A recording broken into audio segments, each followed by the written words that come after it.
আসসালামু আলাইকুম। Garments finishing iron section কীভাবে বডি আয়রন করা লাগে আমি দেখাচ্ছি। বটমে 2 মাত্রা সুন্দরভাবে ধরবেন, ধরার পর টেবিলের উপরে বিছাবেন।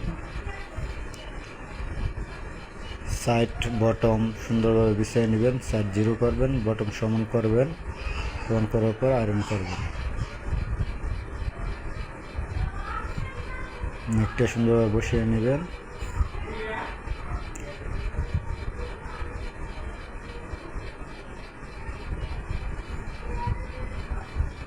আর্মোলের সিলি সুন্দরভাবে বসিয়ে নেবেন, শোল্ডার ডপ সুন্দরভাবে বসিয়ে নেবেন। নেক সুন্দর হতে হবে।